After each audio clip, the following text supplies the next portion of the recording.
back to football Friday night, week 9. Graham, it's October, and I see you got the memo about the pink tie. Yeah, not all pink, but you know what? It's a nice little pattern, and Breast Cancer Awareness Month, of course. Mom would be happy to see that. All right, let's get to some big region games. Harlem Bulldogs tied for the top spot in 3A Region 4 at 2-0, along with Morgan County, who was in town tonight at Hepzibah. The Bulldogs, the defending region champs. They lost 20 seniors from that team. ARC with a chance to try to grab the number 4 seed from the region. They don't need a win tonight to do that, but that would certainly help.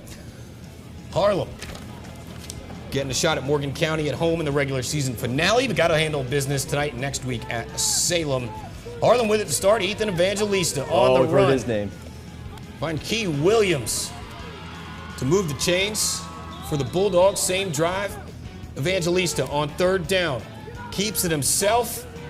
Lowers the shoulder pads. Keeps the drive moving, but they wouldn't get any points out of that drive. Tough QB.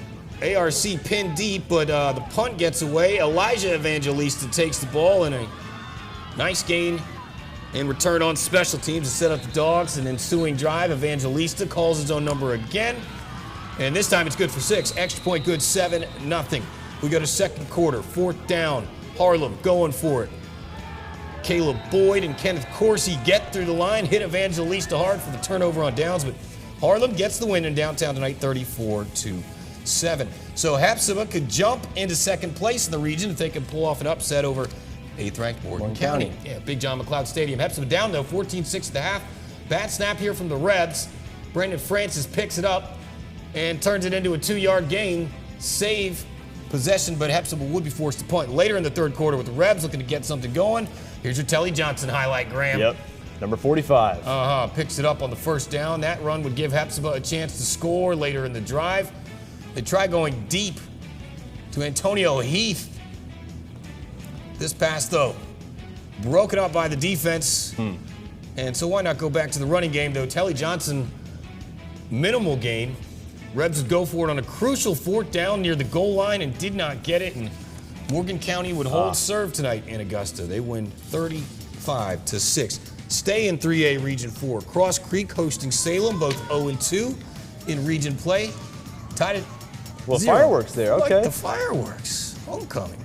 Late in the first quarter, Seminoles try throwing deep. Tyreek Talbert picks it off for the Creek. Razorbacks would get a few yards, but would be forced to punt it away. Early in the second, quarterback Brandon Wallace hits Cameron Nixon for the huge gain. The run after the catch would put Razorbacks in scoring position, but some penalties would back them up, force them to punt. One drive later, Cross Creek once again in scoring position. 8-yard run by the senior, Karan Walker, gives the Razorbacks the first down, but wouldn't be able to capitalize on that and get points, but they do get a region win tonight over Salem, 18-8, the final. Well, Burt County showed they could hang with the number 1 team in the state last week, nearly pulling off a fourth quarter comeback in a 38-30 loss to Benedictine. And the Bears still have New Hempstead and Southeast Bullock after tonight's contest against Islands. Opening drive for Burt County, and they start off with a strong run from Amari Williams. Woo! Look at him fighting for a few extra yards, Brendan. Later on in the drive, Burt County at the 1-yard line, and Williams gets the job done himself, and he will get in for 6. Still first quarter, Bears up 14-0. Jensen Brantley takes the handoff. He finds an opening, shows off that speed. But look at the hurry back from the Sharks, Hayden Burrows, and he stops him for a 45-yard carry. But Burt County gets in the end zone anyways. They go up 22-0 with a 2-point conversion, and they go on to win it 49-14. And Greenbrier hosting Jenkins tonight. The Wolfpack still have an outside shot of making the 5A playoffs out of Region 1. In the first quarter, Warriors QB Stephen Jones airs it out. And Ryan Claiborne, he's going to want that one back. And he knows it too. Wolfpack would get the ball back, and Cole Trupp makes a nice gain on the quarterback keeper, making a few men miss. But this play really got things going for the Warriors. A fake punt from inside their own 40-yard line, and they take it to the house. Special teams. And that was really the theme for the Warriors tonight. It was all them, missed opportunities for Greenbrier. 24-0 was the final in that one. Evans Knights have region wins over Grovetown and Lakeside tonight, hosting Effingham County, which holds the top spot in the region at 3-0. Knights could move into first place with the win and would hold the advantage. Where's Mason Short in there? Somewhere in there. Evans, though, down 7-0 after throwing a pick that led to a Rebs touchdown. How about some love for the special teams? Touchback, Tyler Wallace makes the 47-yard field goal look easy. He's a 5-star, just made a visit with Tennessee a few weeks ago. Gets the truth. Rebels driving, first down. This is the Jeremy Howard portion of the show. See number 21 there, makes the stop in the middle. Second down. Guess who? Howard in the backfield again. Coach Same Davis drive. keeps him in for a reason. Yeah, Rebs going for it on fourth down, and well, look who's in on the coverage. If you guessed Jeremy Howard, you were right. Knights take over. First and 10 from the 42. Graham, this is the quiz portion of the show. Who are they going to give the ball to run it? 21. Same guy. Jeremy Howard. Jeremy Howard. Around the right side. We're in the second quarter now. We were on that play as well. Knights get down to the 1-yard line, though. This was a big momentum swing. Fourth and goal. Barrett Davis says, let's go for it. Rayshawn King gets stuffed.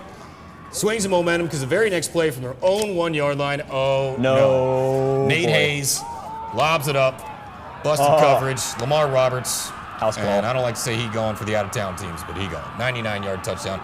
Rebs went up 20-3 at the half. They beat Evans 42-10 the final. Well, we talked to Steve Hibbets earlier, and his Lakeside Panthers were looking to get their first region win tonight against South Effingham. The Mustangs led 14-13 at halftime, but this is a top play nominee, and here's why. Ty Jones taking himself all the way home.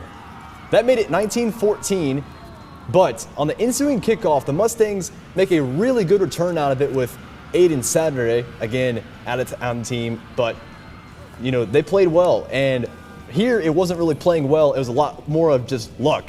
Tips off the Lakeside guy, falls into the arms of the Mustangs. It made them go 22-19 with the 2-point conversion. So now the Panthers trying to get momentum back. Ty Jones finds Jack Thexton, who would be short of the first down, and the Mustangs would get it back in a big chance missed here by the Panthers to force a turnover because this first down sealed the win for South Effingham. Lakeside falls just short in this one, 22-19. Shout out to my man Brandon Dawson, who got a flat tire on the way back. He went all the way down to Swainsboro to show you the number 2 team in the state in their class. And here's a DeMello Jones highlight. He gone. Swainsboro, yeah, out in front, 12-0. Told you we'd get down to Swainsboro at some point this season. Tigers back with it again, and it's number 11, Owen Brown, into the end zone for another Tiger touchdown, 18-0. And that was a theme. Another Brown touchdown. Top play nominees all over the place from Swainsboro Mom, tonight. get the camera, go into the end zone. Yeah, they win big over East Lawrence, 63-0. Some scores. That Jefferson County scores from Thursday night. Portal shuts out ECI. Johnson County, 45-14 over Glasscock County. Bryan County, 34-13 over Screven County. Stick around. We had a good one on Game Night Live. Midland Valley looking to move to 8-0, plus South Aiken in action and Grovetown as well from last night.